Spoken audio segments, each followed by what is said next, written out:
Hello friends, इस video में NEET sample paper 6 के क्वेश्चन नंबर 11 to 20 को सॉल्व करेंगे। सो चलते हैं क्वेश्चंस पे। Question number 11, A centigrade and A Fahrenheit thermometers are dipped in boiling water.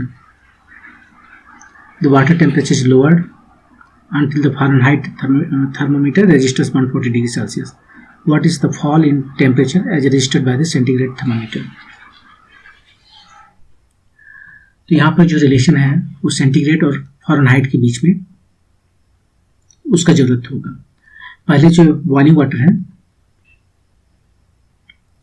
उसका टेम्परेचर कितना होता है, डिग्री सेल्सियस में उसका टेम्परेचर होता है 100 डिग्री सेल्सियस, और water temperature is lowered to some दूसरा टेम्परेचर है θ2, ये कितना है 140 डिग्री फ़ारेनहाइट। ये डिग्री सेल्सियस में कितना है पता नहीं, ये डिग्री फ़ारेनहाइट में है कितना है पता नहीं। इसको पता करने के लिए क्या करेंगे, इसके लिए जो रिलेशन हम यूज करते हैं वो है C/5 इक्वल टू F - 32/9, ये यूज करते हैं। यदि इसी में हम केल्विन को भी ले लें तो केल्विन को भी कर सकते हैं K - 273/5, और रैंकिन को भी ले लें तो हम रैंकिन को भी कर सकते हैं, रैंकिन -492/180। ये कैसे आता बहुत ब्रीफली हम बाद में बता देंगे, लेकिन इसी फार्मूला को हम यूज करेंगे। फिलहाल जो हमारा काम है वो केवल ये 2 तक लिमिटेड है। तो 100 डिग्री सेल्सियस कितना फ़ारेनहाइट है, यहाँ से हम निकाल सकते हैं फ़ारेनहाइट जो है सो आगे 9C/5 + 32, 9/5, C कितना है 100 डिग्री सेल्सियस + 32, 180 + 32 सो 212 डिग्री फ़ारेनहाइट। ये हो गया 212 डिग्री फ़ारेनहाइट। इधर निकालना है 140 डिग्री फ़ारेनहाइट जो है वो टेम्परेचर डिग्री सेल्सियस में कितना है, सेम फार्मूला यूज करेंगे। डिग्री सेल्सियस चाहिए C = 5/n times F - 32, 5/9, F कितना है 140 - 32, ये हो गया 108, 60 डिग्री सेल्सियस, ये हो गया 60 डिग्री सेल्सियस। क्वेश्चन क्या है, what is the fall in temperature as registered by the centigrade thermometer. ऊपर वाला जो है सेंटीग्रेड थर्मोमीटर है, टेम्परेचर में कितना फॉल आया इसको देखिए। जो चेंज आया वो कितना आया -40 डिग्री सेल्सियस, सो फॉल जो है 40 डिग्री सेल्सियस हुआ। वही डिग्री फ़ारेनहाइट में देख सकते हैं कितना फॉल हुआ है 212 to 140, सो 60 + 70 72 डिग्री फ़ारेनहाइट। और डिग्री सेल्सियस में कितना चेंज आया 40 डिग्री सेल्सियस, आंसर है 40 डिग्री। तो यहां से हम ऐसे बना सकते हैं, हम चाहे तो इसको ऐसे भी बना सकते हैं।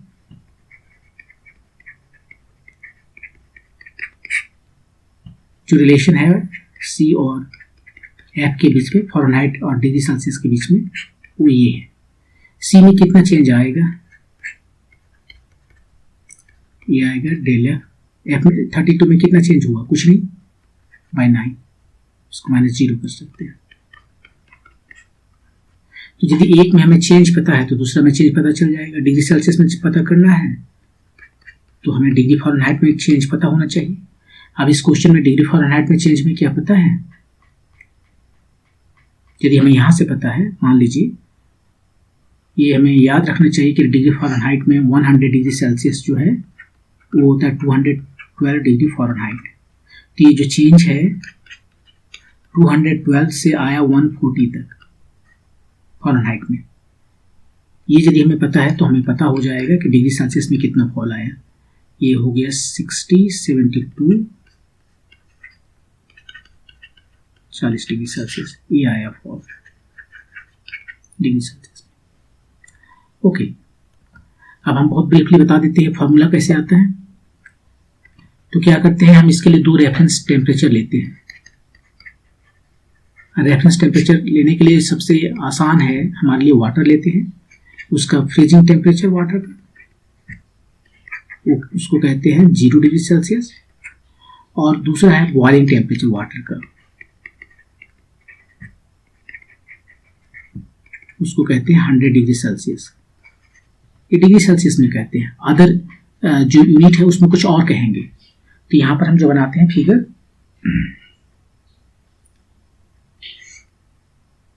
1 2 3 4, ये है हमारा डिग्री सेल्सियस, ये हमारा डिग्री फ़ारेनहाइट, ये हमारा डिग्री केल्विन और सिंपली केल्विन जो भी कहना हो, ये हमारा रैंकिन,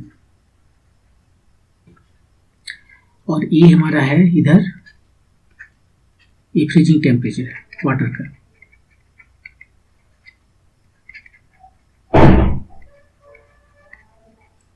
और ये है बॉइलिंग टेम्परेचर वाटर का।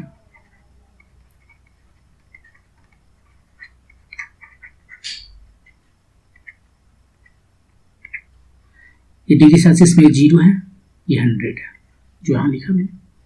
डिग्री फ़ारेनहाइट में ये 32 है, ये 212 है। डिग्री केल्विन में ये 273 है और ये 373 है। रैंकिन में ये 492 है और ये 672 है। ये डिफरेंस कितना का रहा है, यहाँ पर 100 का डिफरेंस है, यहाँ पर 180 का डिफरेंस है, यहाँ पर भी 100 का डिफरेंस है, यहाँ 180 का डिफरेंस है।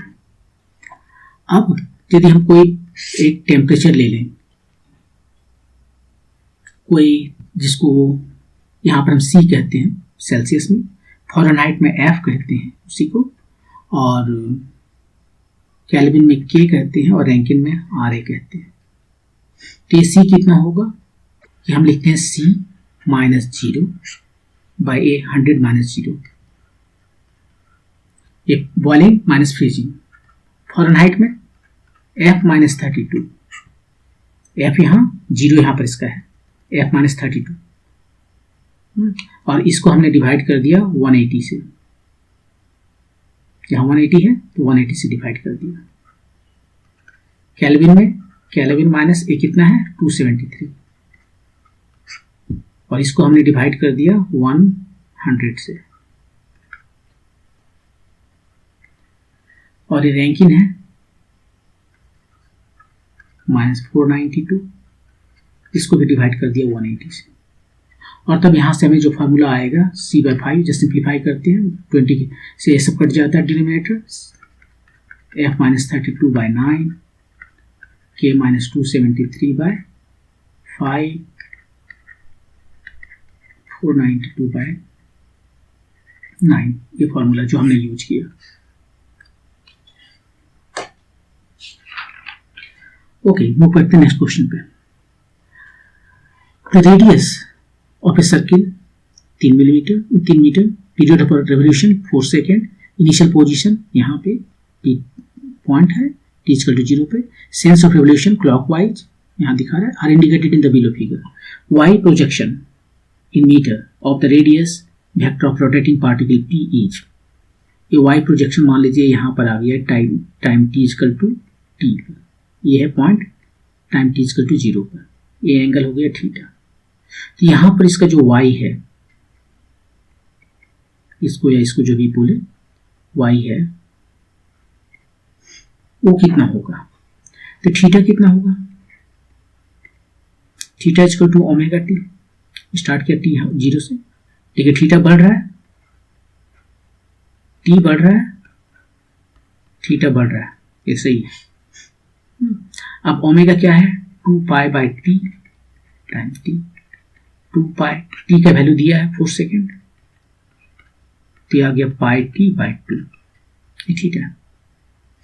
और ये जो पोजीशन है y, यहां से यहां तक, ये कितना है, ये r cos θ, y = r cos θ, जहां r जो है सो रेडियस है और r का वैल्यू दिया है 3 cos θ। यही y है, मुझे बताना है y at some particular time t, theta कितना है पाई टी बाई 2, यही आपका आंसर है। किसमें ऑप्शन है y t is two 3 cos pi t by 2, option number 3। Okay, move करते हैं नेक्स्ट क्वेश्चन पे। A simple harmonic oscillator has an amplitude A and time period t. The time required by it to travel from x is equal to A to x is equal to A by 2 is how much? ये main position है, ये इसका amplitude है, ये इधर भी होगा, इसका टाइम पीरियड t दिया है और ये एम्पलीट्यूड है। The time required by it to travel from x is equal to A, यहाँ से स्टार्ट कीजिए यहाँ से और आना है यहाँ तक b तक, a by 2 तक। ये है x is equal to A, ये है x is equal to A by 2 और ये है x is equal to 0। कितना टाइम लगेगा यहाँ से यहाँ तक आने में? यहाँ से यहाँ तक आने में 1 क्वार्टर लगता है, जो पीरियड ऑफ ऑसिलेशन है। पीरियड ऑफ ऑसिलेशन t है, उसका 1 क्वार्टर t by 4। तो यहाँ से यहाँ तक वापस आने में भी t by 4, यहाँ से यहाँ जाने में t by 4, यहाँ से यहाँ वापस आने में t by 4। कंप्लीट साइकिल करते हैं, 4 क्वार्टर है t by 4 करके। तो ये t by 4 से तो कम है, यहाँ से यहाँ तक आना है, यहाँ से यहाँ तक आ सकता है t by 4 में, तो t by 4 से कम है, लेकिन यहाँ पर इसका स्पीड धीरे धीरे बढ़ते चला जा रहा है। यहाँ स्पीड क्या है, बहुत कम है, यहाँ रुक गया था, उसके बाद में स्पीड चेंज हो रहा है, तो बढ़ते चला जा रहा है, धीरे धीरे पिकअप पकड़ रहा है। तो ये यहाँ तक आने में जो टाइम लगेगा उससे कम लगेगा यहाँ से यहाँ तक आने में, और यहाँ से यहाँ तक टोटल आने में इसको कितना लगता है t by 4, तो हाफ में उसे t by 2 से ज़्यादा लगेगा। ये जो टाइम है वो यहाँ तक आने में t by 2 से ज़्यादा लगेगा, क्योंकि इधर t by 2 से कम लगेगा, इधर फास्ट है, इधर स्लो है। तो t by 2 कहाँ से बोलूँगा मैं इसे, t by यहाँ से यहाँ तक आने में t by 4 आया तो t by 8 होगा ना, उसका हाफ। यहाँ से यहाँ तक आने में जो टाइम लग रहा है t by 4, उसका हाफ। t by 8 से ज़्यादा लेकिन t by 4 से कम। कोई यहाँ से देख के बता सकते हैं क्या, कोई है क्या? ये t by 8 से ज़्यादा लेकिन t by 4 से कम, डायरेक्ट बता सकते हैं तो ठीक है, और नहीं तो फिर इसको सॉल्व करेंगे। ये हो गया 0.25t और ये हो गया 0.125t। ये 6 ये कितना हो गया 0.116, ये 0.16 के करीबन है, राइट। ये तो होगा नहीं, इसको हटा देते हैं। ये t by 4 में तो यहाँ से यहाँ तक चला जाएगा, ये नहीं होगा। t by 2 और भी ज़्यादा टाइम, वो तो यहाँ से स्टार्ट करेगा तो यहाँ तक पहुँच जाएगा। t by 3 ये 0.33 है, 0.25t में तो यहाँ तक आ गया, ये भी नहीं होगा। तो बिना सॉल्व किए हुए हम कह सकते हैं कि यही है हमारा आंसर, 0.16 यहाँ से देख के। तो इस तरह से हम बिना सॉल्व किए से बना सकते हैं, लेकिन अब यदि सॉल्व करना हो तो हम सॉल्व करते हैं इसे। सबसे पहले इक्वेशन लिखते हैं। क्या लिखें equation? x is equal to amplitude sine cos जो भी लिखना हो ओमेगा टी प्लस फाइव। ये फाइव क्या क्यों लिखते हैं? ये हमें इनिशियल पोजीशन बताएगा, ये फेज बताएगा, ये बताएगा कि इनिशियल पोजीशन कहाँ पर है इसका, t इक्वल टू 0। हम कहाँ से स्टार्ट करें? हम यहाँ से स्टार्ट कर सकते हैं, यहाँ से स्टार्ट कर सकते हैं, कहीं से भी स्टार्ट कर सकते हैं। हम यहाँ ऐसा करते हैं, हम यहाँ से स्टार्ट करते हैं और यहाँ तक आने का टाइम पता कर लेंगे। तो हमारा है initial condition t equal to 0 पर x जो है सो a है। ये हमें फाइव का क्या वैल्यू दे रहा है? x equal to a, t equal to 0, 1 is equal to sine 5। Five कितना होगा? 5 हो सकता है पाई बाय 2, और क्या हो सकता है 5 पाई बाय 2, ऐसे हो सकता है, राइट। हम कौन सा लें? पाई बाय 2 लेंगे, ज़्यादा नहीं लेंगे। ये 5 पाई बाय 2 का मतलब है कि यहाँ से यहाँ तक पहुँच गया, ये यहाँ से स्टार्ट किया ना, तो यहाँ से जाकर फिर वापस यहाँ आ गया है, वो बता रहा है 5/2, तो सबसे लोवेस्ट जो है वो लेंगे, तो 5/2 लेंगे। और इस तरह से हमें x जो है सो पता हो गया, x sin omega t plus 5/2, मतलब ये कॉस हो गया। ये हमारा इक्वेशन है।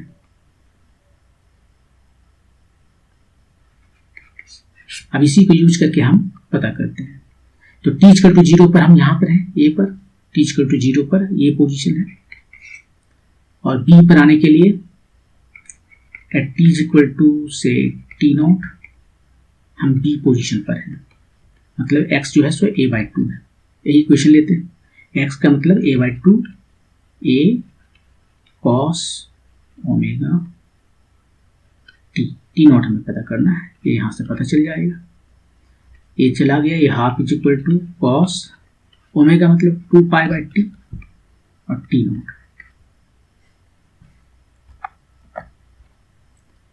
अब इसको देख के बताइए कि 2π/t t0 कितना होगा। ये हाफ है तो ये 60 हो सकता है, cos 60 हाफ होता है, और भी हो सकता है। cos 60 के बाद में कितना, cos 300 डिग्री, π/3 5π/3। कौन सा हमें चूज करना चाहिए, यह सब निकाल लेते हैं पहले। t0 का वैल्यू ये आ गया t/6 और ये आया पाई चला गया इधर 5t/6।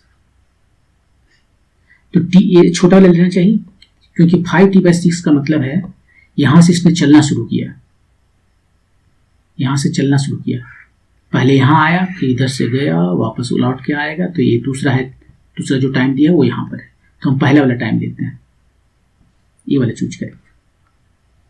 नहीं तो इसका मतलब एक राउंड लगा कर आएगा। तो t0 में पता चल गया t/6, और तो टाइम डिफरेंस कितना हो गया, t0 माइनस इनिशियल में कितना टाइम था, t 0 था जब इसने ये पर चलना शुरू किया था, ये t 0 है, और t t0 पर जो है वो b पर आ गया, तो ये टाइम है a to b जाने के लिए t/6। ये आपका आंसर जो हमने बिना सॉल्यूशन का भी बनाया। आप यदि चाहो तो आप इसको कह सकते हैं कि आपने ये पोजीशन पर क्यों लिया, इनिशियल ए जो हमारा मेन पोजीशन है, x = a और a है x = a/2। यहाँ पर t = 0 क्यों लिया हम, तो यहाँ ठीक है, यहाँ पर ले लेते हैं। यदि आप यहाँ पर लेना चाहो t = 0, यहाँ जब आएगा तो इसको क्या कहते हैं, t = t1, और यहाँ पर जो है सो t = t2। t1 to t2 हमें बताना है, t2 माइनस t1 क्या होगा ये बताना है। t2 को ज़्यादा होना चाहिए t1 से, राइट, t2 को ज़्यादा होना चाहिए, क्योंकि ये डिस्टेंस में यहाँ से यहाँ तो वापस आते समय जो टाइम लगा है वो बताना है। तो ठीक है, t = 0 यहाँ पर लेते हैं, तो हम x = लिख सकते हैं a sin omega t plus 5 decide करेगा यहाँ पर। एट t = 0 x कितना है 0, मतलब यहाँ से रखते हैं a sin 0 प्लस 5 sin 5 = 0, 5 कितना होगा 5 0 होगा। तो यहां से हमें पता चल गया equation a sin omega t। अब चलते हैं पॉइंट a और b, इसको हम कहते हैं पॉइंट a, इसको कहते हैं पॉइंट b। a के लिए x = a/2, टाइम कितना है t1 ले लेते हैं, x मतलब a/2, a साइन ओमेगा को 2π पर कैपिटल T लिखते हैं और t की जगह पर t1 लिखते हैं। So at t = t1 what is the value of x, a/2। यहाँ से ये चला गया, half is equal to sine 2π t1/t। अब ये t1 जो वैल्यू है यहाँ पर 2π t1/t, ये कितना हो सकता है, ये हो सकता है साइन 60 मतलब π/3 हो सकता है। या ये भी हो सकता है 5π/3 sin 300 डिग्री, दोनों हो सकता है। तो हम कौन सा लें, 2πt1/t इक्वल टू π/3 लें या 5π/3 लें। यहाँ पर ये दो पोजीशन देने का मतलब है, दो वैल्यू यहाँ पर हम जो लिखे, हम चाहे तो और भी लिख सकते हैं। उसका मतलब है कि पहले यहाँ आया फिर उधर से ग्राउंड लगा के यहाँ आया, तो वो हमें नहीं चाहिए, जस्ट फर्स्ट टाइम हमें चाहिए, तो हम ये वैल्यू ले लेते हैं। और यहाँ से T1 हमें पता चल गया, कितना हो गया, T/6। So T1 equal to T/6 पर ये जो पार्टिकल है वो इस इंड पर आया है। अब बी कब आया, बी पॉइंट पर कब आया उसको देखते हैं। मान लेते हैं कि T इक्वल टू T2 पर वो बी पर आया। बी का मतलब है x equal to a/2, T equal to T2। तो इक्वेशन क्या था हमारा, a sin ω/t। तो x की जगह पर a/2, a sin, ये थोड़ा सा गड़बड़ है ना, यहाँ पर जो वैल्यू आया है यहाँ मुझे a लिखना था first time. a point x equal to a है,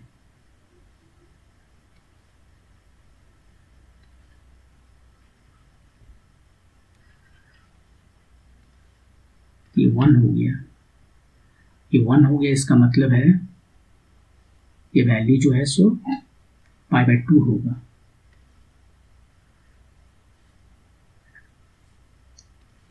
ये π/2 होगा,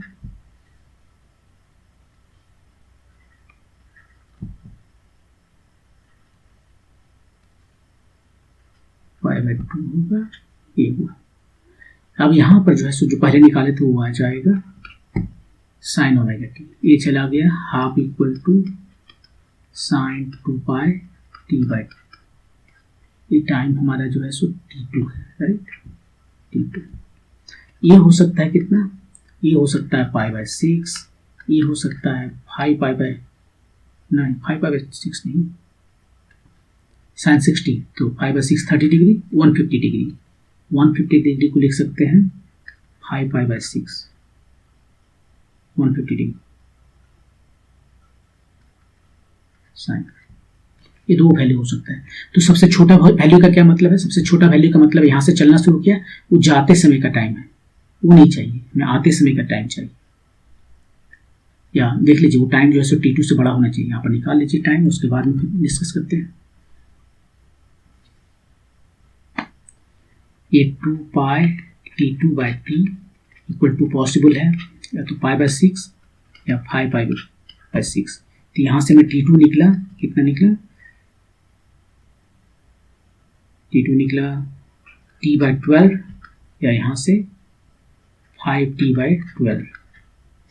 ये जो है सो छोटा है, फर्स्ट टाइम इस इंड तक आने में कितना टाइम लगा, वो है T/2। ये जो है छोटा है T/2 से, तो इसको नहीं लेंगे, ये फर्स्ट टाइम आगे जा रहा है, ये फर्स्ट टाइम है। जब यहाँ से स्टार्ट किया तो यहाँ पहुँच रहा है, वो है टाइम। जब वापस आ रहा है टाइम तो वो है दूसरा वन, एक, इसको लेंगे। तो T2 हमें पता चल गया 5t/12। ये डिफरेंस जो है सो T2 माइनस T1 है, 5t/12 माइनस t/2, 6 से मल्टीप्लाई कर देते हैं, यहाँ 4 होगा, राइट, t/4। ये अभी जो है सो ये बड़ा है, ओके। तो 4 है, तो इसका मतलब हो गया 12 और 4, 24। तो इसको हटा देते हैं, थोड़ा मिस्टेक हुआ था, 3/3, 2t/12 t/6। तो आप कहीं से भी स्टार्ट कर सकते हैं। आप ये जो जनरल इक्वेशन है सिंपल हार्मोनिक मोशन का, एक्स इक्वल टू ये sin ω/t + 5, चाहे ये cos ω/t + 5, साइन कोई फर्क नहीं है, केवल फेज का फर्क है। कुछ भी लेके स्टार्ट कीजिए, फिर इनिशियल पोजीशन फाई का वैल्यू निकालिए। वो डिपेंड करता है कि आप t इक्वल टू 0 पर कहाँ से स्टार्ट कर रहे हैं मोशन, उसके हिसाब से। मैंने जैसे यहाँ से स्टार्ट किया t इक्वल टू 0 पर, ए पॉइंट पर हूँ मैं, तो एक्स उस वक्त ए है, यहाँ पर एक्स इक्वल टू 0 है, फर्स्ट केस में ये था। तो वैसे स्टार्ट करके इक्वेशन ले लेते हैं और उसके बाद में यहाँ पर क्या टाइम लगा, यहाँ क्या टाइम लगा, वो देखकर हम उसका डिफरेंस निकाल सकते हैं। ओके, मूव करते हैं नेक्स्ट क्वेश्चन पर। If the initial tension of stressed string is doubled, एक स्ट्रिंग है और इसमें टेंशन है T, तो उसको यदि डबल कर दिया गया, the ratio of the initial and final speeds of the transverse wave along the string, इसमें जो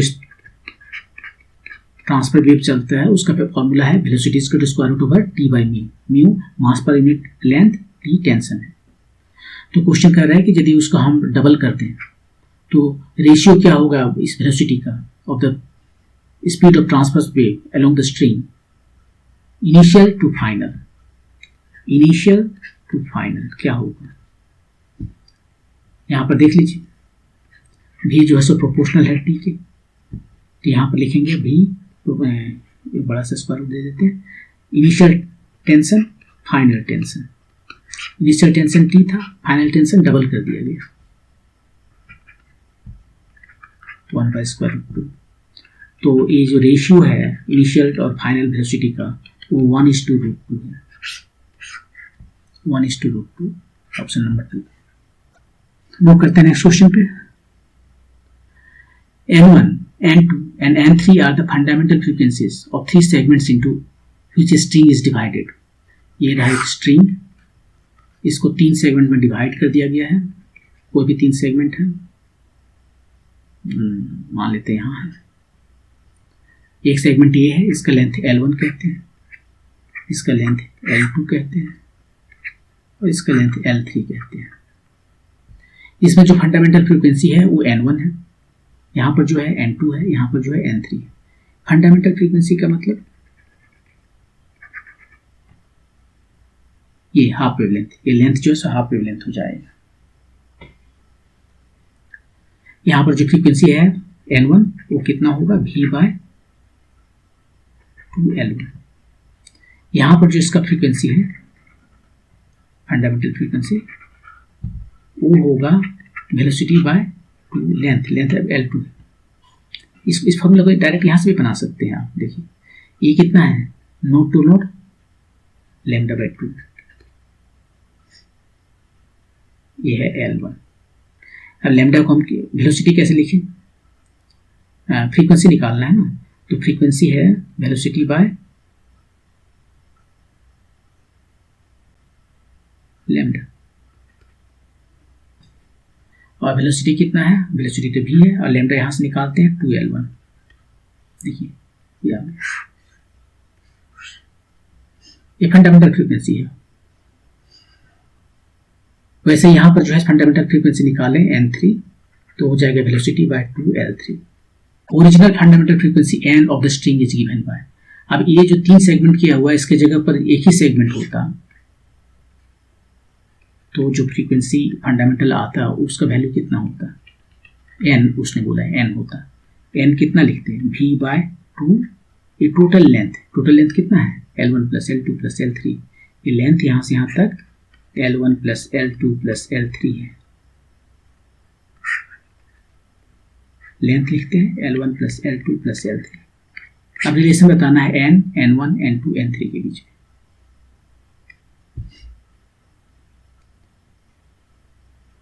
N = V/2L1 कितना है यहां से देख लीजिए, V/N1,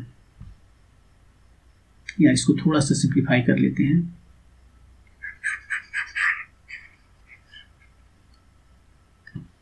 V =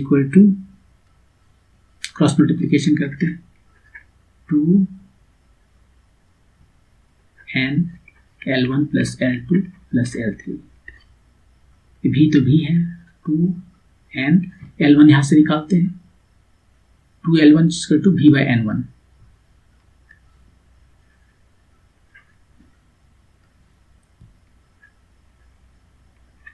V/N1, V/2L2 V/N2 और ऐसे ही तीसरा का V/N3। ये भी तो हर जगह से कट गया, ये 1/n लिख लिए, 1/n1 plus 1/n2 plus 1/n3। ये पैरेलल में जो रेजिस्टेंस होता है उस तरह से हो गया। Option number 1। मूव करते हैं नेक्स्ट क्वेश्चन पे। We consider thermodynamic system if del U represents the increase in its internal energy and W the work done by the system, which of the following statement is true?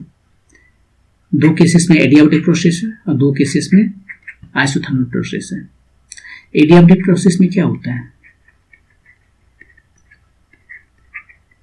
Adiabatic process में क्या होता है कि heat का exchange नहीं होता। और first law of thermodynamics लगाएं तो वो कहता है कि जो भी हीट सप्लाई किया जाता है सिस्टम को, उससे वो दो काम करता है, एक अपना इंटरनल एनर्जी बढ़ाता है और दूसरा वर्क डन करता है। यहाँ पर एडियाबैटिक प्रोसेस में हीट सप्लाई 0 है, तो डेल यू कितना हो गया? W। तो यहाँ से डेल यू बता सकते हैं -W। डेल यू इसका टू -W एडियाबैटिक प्रोसेस में। ये सही है, सही हो गया। अब आगे बनाने की जरूरत नहीं है, लेकिन यदि आपको देखना है तो यहाँ पर हम दिखा रहे हैं कि आइसोथर्मल प्रोसेस में क्या होता है। आइसोथर्मल प्रोसेस में क्या होता है? आइसोथर्मल टेम्परेचर चेंज नहीं कर रहा है, तो चेंज इन टेम्परेचर 0 है। फिर फर्स्ट लॉ ऑफ थर्मोडायनेमिक्स लगाएंगे,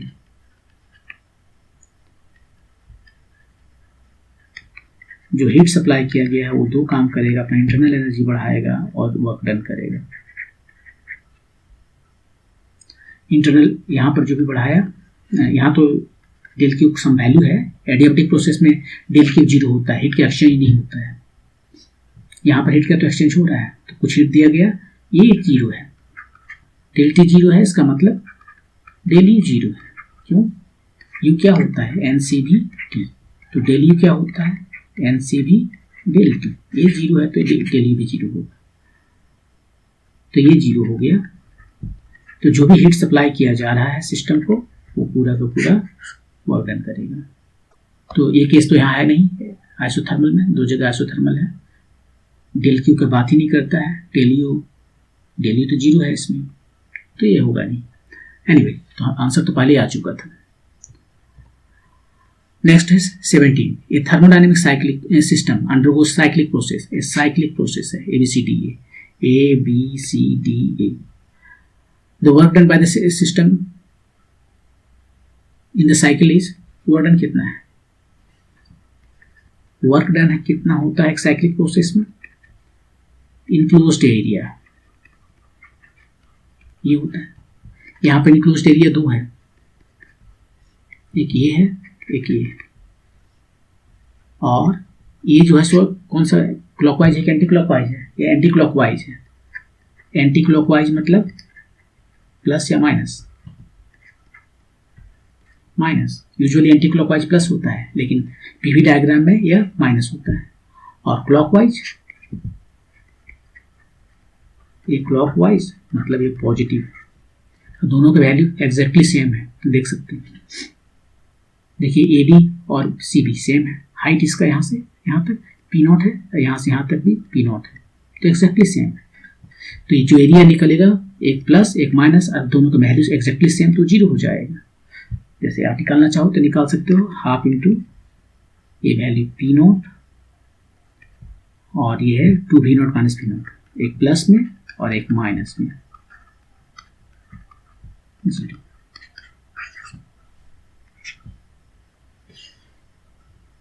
ये सबसे आसान है इस मेथड से बनाना। यदि आप चाहो तो दूसरा मेथड से भी बना सकते हो, उसमें थोड़ा ज़्यादा टाइम लगेगा। हम सिंपली कहते हैं वर्क डन जो टोटल है वो सारे वर्क डन का सम है, AB plus BC plus CD plus DA। AB plus BC CD plus DA। AB कितना है? AB में कितना वर्क डन किया? ये लीनियर है, राइट। प्रेशर चेंज हो रहा है तो हम एवरेज प्रेशर ले लेंगे। यहाँ प्रेशर कितना है? P0। यहाँ प्रेशर कितना है? 3P0। दोनों का एवरेज, और कितना एक्सपेंशन हुआ है V नॉट। तो यहाँ P नॉट, यहाँ 3 P नॉट, इसका एवरेज ले लिए, और एक्सटेंशन जो है सो V नॉट है। BC का देखिए, BC कांस्टेंट प्रेशर है 3P नॉट, और आपकी कॉम्प्रेशन हुआ है V नॉट का, यहाँ से यहाँ तक आया कॉम्प्रेशन हुआ, तो माइनस V नॉट लिखिए। नेक्स्ट CD फिर ये लीनियर है, तो यहाँ पर प्रेशर यहाँ का प्रेशर दोनों को ऐड करते हैं, 3P not plus P not by 2, और कॉम्प्रेशन है V नॉट, एक्सपेंशन है V नॉट, यहाँ से आता है एक्सपेंशन हुआ, फिर यहाँ से वापस चल रहे हैं, तो ये है P नॉट प्रेशर, और आपकी कॉम्प्रेशन है V नॉट, ये V नॉट यहाँ से यहाँ तक जा रहा है, यहाँ V नॉट है, यहाँ 2V नॉट है, तो कॉम्प्रेशन हुआ। सबको सिंप्लीफाई करते हैं, ये 2 हो गया, 2P not V not minus 3P not V not plus 2P not V not minus P not V not, ये 2 4, इधर भी 4, सब मिला के 0। इसको ऐसे भी बना सकते हैं। मूव करते हैं नेक्स्ट क्वेश्चन पे। The mean free path lambda for a gas. Mean free path मतलब क्या होता है? बहुत सारे पार्टिकल्स हैं, गैस मॉलिक्यूल्स हैं, ये सभी रैंडमली मूव कर रहे हैं इधर उधर। तो मीन फ्री पाथ का मतलब होता है कि ऑन एवरेज ये जब मूव करके दूसरा पार्टिकल से टकराता है तो कितना डिस्टेंस ट्रेवल करता है, एवरेज। ये नहीं कि आप देखोगे इसका एक डिस्ट्रीब्यूशन है पूरा, इधर से गया टकराया, कभी जल्दी कभी देर से, कभी कम डिस्टेंस में टक्कर हो गया, कभी बहुत ज़्यादा डिस्टेंस लगा टक्कर होने में, या एक डिस्ट्रीब्यूशन देगा। लेकिन उसका जब एवरेज लेंगे, ये मीन बोला है, मीन मतलब मीन फ्री पाथ लैम्डा, वो कितना होता है विथ मॉलिक्यूलर डायमीटर d। ये जो पार्टिकल्स हैं इसका डायमीटर दिया है d, and number density n। n मतलब नंबर डेंसिटी है, नंबर डेंसिटी का मतलब होता है number of particles in unit volume, per unit volume. जो डेंसिटी हम कहते हैं उसमें कहते हैं मास पर यूनिट वॉल्यूम, लेकिन यहाँ नंबर डेंसिटी है, number of particles in 1 unit volume. तो ये सारे क्वांटिटीज को, लैम्डा को d और n के टर्म में कैसे एक्सप्रेस कर सकते हैं? आप यदि ध्यान से देखोगे इसका जस्ट डायमेंशंस, एक ही इसमें से है ऑप्शन जिसका डायमेंशनली जो करेक्ट है, जिसका डायमेंशन लैम्डा जो कि लेंथ है, लेंथ का डायमेंशन है।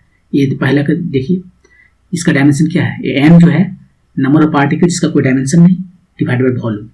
ये जो है ऊपर चला गया वॉल्यूम, मतलब L3, और यहाँ पर पाई उसका तो कोई डायमेंशन नहीं है, ये d स्क्वायर L2, किसका डायमेंशन आया, L का, इसका डायमेंशन L आया। ये सही है। यदि और किसी का डायमेंशन L हो तो हम यहाँ से नहीं बता सकते डायरेक्टली, लेकिन इसका डायमेंशन देखिए, ये number of particles, number density है, नंबर ऑफ पार्टिकल्स का कोई डायमेंशन है, वॉल्यूम, तो वॉल्यूम का पावर, यहाँ वॉल्यूम जो है सो स्क्वायर हो गया, और ये L का 2 हो गया। वॉल्यूम मतलब लेंथ का पावर 3 दूनी 6, लेंथ का 4 है। यहाँ पर देखिए ND है, N का मतलब ऊपर में V, नीचे में L, L3 बाय L, ये L2 आया। इसका यहाँ पर देखिए, ये फिर V6 हो गया, V2 बाय यहाँ D2, V6 bye L2, L4। ये दोनों तो सेम है, केवल यहाँ पाई है, यहाँ पाई स्क्वायर है, जो कि डायमेंशनलेस है। तो डायमेंशनली एक ही क्वांटिटी जो है, एक ही ऑप्शन जो है सही है, तो वही आंसर होगा, इसको बनाने की जरूरत नहीं है। लेकिन यदि आप बनाना चाहो तो उसके लिए हम इसको ऐसे बनाते हैं। वैसे आपको इसे याद रखना चाहिए फॉर्मूला जो ये है। एक पार्टिकल लेते हैं, वो टी टाइम में उसका मान लेते हैं स्पीड जो है एवरेज स्पीड भी है, और टाइम से डेल्टा टी टाइम में वो कुछ डिस्टेंस चलता है, ठीक है। ये उसका क्या है, क्रॉस सेक्शनल एरिया है। ये उसका डायमीटर है, तो ये एरिया कितना हो गया, पाई डी स्क्वायर यहाँ ले रहे हैं। यहाँ पाई डी स्क्वायर बाय 4 नहीं कर रहे, क्यों? क्योंकि एक पार्टिकल ये है, एक पार्टिकल ये है, ये 2 पार्टिकल है। ये इतना जो है उसका कंप्लीट एरिया है, मतलब कोई दूसरा पार्टिकल को आने नहीं देगा, ये 2 पार्टिकल के बीच में जो है। सो यहाँ पर हम कंबाइन करते हैं कि एक पार्टिकल इधर है जो मूव कर रहा है, इसके अंदर कोई दूसरा पार्टिकल नहीं आ सकता, तो ये केवल इसका नहीं है, ये दो पार्टिकल है, एक पार्टिकल ये, एक पार्टिकल ये, तो इस पार्टिकल का जो इन्फ्लुएंस एरिया है यहाँ पर कोई और नहीं अंदर आ सकता, वो है पाई। ये जो कंप्लीट देख रहे हैं इसका रेडियस हो गया d, ये हो गया 2d हुआ टोटल डायमीटर, तो रेडियस हो गया d, वही पाई डी स्क्वायर लिखा। और वेलोसिटी टाइम डेल्टा t में इतना डिस्टेंस ट्रेवल कर लिया, और इस बीच में बहुत सारे पार्टिकल्स हैं इसके अंदर में, जिससे वो टकराएगा। तो यदि हमें मीन फ्री पाथ चाहिए, लैम्डा मीन फ्री पाथ, वो कैसे निकालेंगे? वो इतना डिस्टेंस ट्रेवल किया और कितना पार्टिकल से टकराया इतना डिस्टेंस ट्रेवल करने में, नंबर ऑफ पार्टिकल्स कोलाइडेड। यहां पर ये सारे नंबर पूछ रहा है।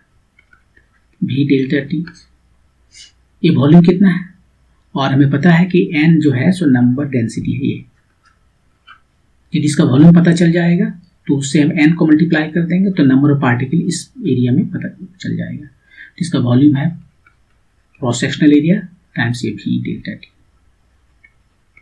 ये वॉल्यूम है।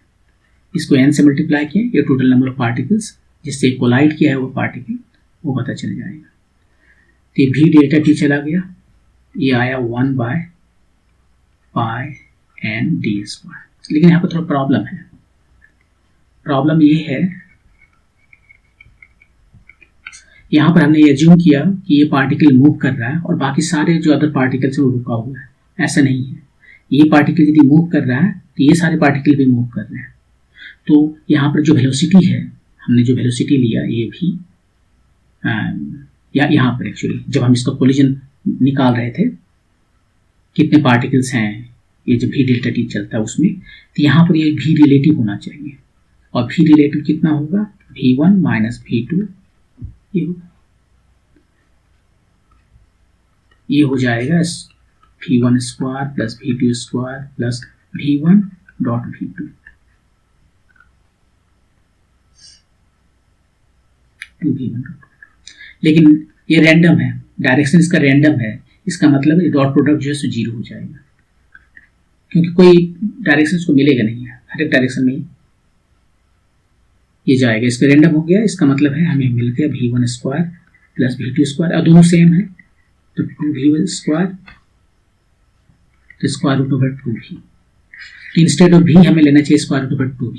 तो करेक्शन के बाद में ये जो लैम्डा आया, यहाँ पर हमें जो ले रहे थे v, वो v ना लेकर v स्क्वायर रूट 2 लेना चाहिए, v delta t by pi d square v square root 2 delta t times n, और यहाँ से हमें पता चल गया वो value 1 by square root over 2 pi n d square, जो कि पहला आंसर है, root 2 n pi d square पहला आंसर। मूव करते हैं नेक्स्ट क्वेश्चन पे। Two positive ions, each carrying a charge q, are separated by distance d. ये दो ठो है पॉजिटिव आयन है जिसका चार्ज है q और इसके बीच का डिस्टेंस है d. If F is the force of repulsion between the ions, the number of electrons missing from each ion will be E being the charge of an electron. Force कितना लगेगा यदि q दोनों के बीच में है तो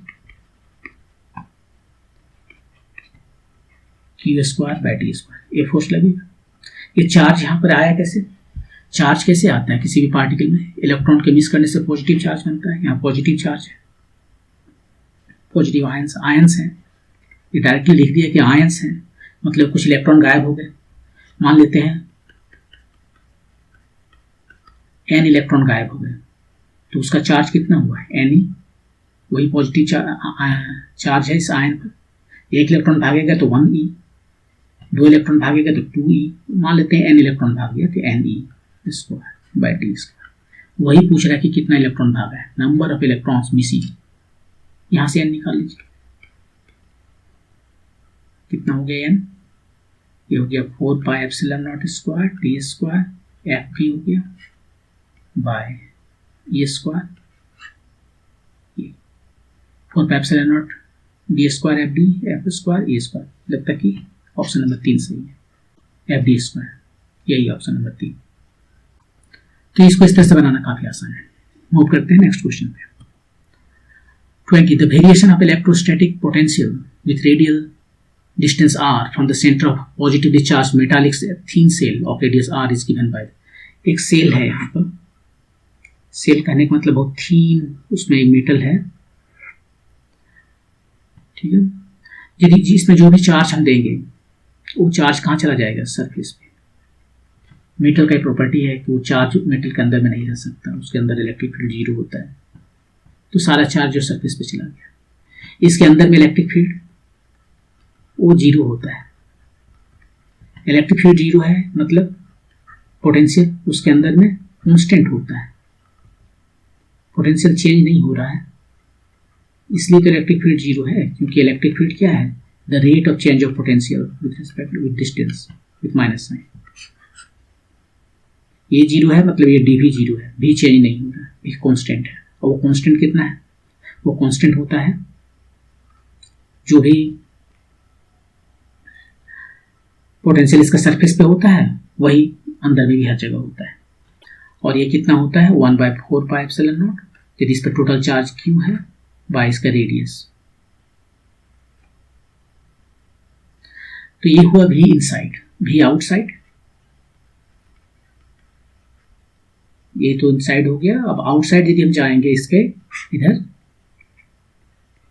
तो यहां पर ये पॉइंट क्या चार्ज की तरह काम करता है, 1/4 पाई एप्सिलॉन नॉट जो भी चार्ज है बाय आर। तो देखिए यहाँ पर कांस्टेंट है आर तक, देखिए किसमें कांस्टेंट है, एक कांस्टेंट यहाँ पर है, एक कांस्टेंट यहाँ पर है, तो ये दोनों में से कोई एक होगा। उसके बाद में ये 1/r जो है सो, तो 1/r ये भी लग रहा है 1/r, ये भी लग रहा है 1/r। अब कौन सही है इसमें से, तो शुरू में जो है ये देखिए r छोटा है इस r से, इसका मतलब ये टोटल जो है सो बड़ा है इससे, भी इनसाइड ये बड़ा है भी आउटसाइड से। क्यों, क्योंकि r जो है कैपिटल R उससे स्मॉल r बड़ा है, तो डिनोमिनेटर छोटा हुआ तो क्वोशिएंट बड़ा हो गया, ये बड़ा है तो यहाँ पर भी छोटा है, ये बड़ा है, तो इस तरह से हमारा आंसर ये हो गया। तो ये था पार्ट 2 जिसमें क्वेश्चन नंबर 11 to 20 सॉल्व किया। नेक्स्ट वीडियो में हम सॉल्व करेंगे question number 21 to 30। Thank you.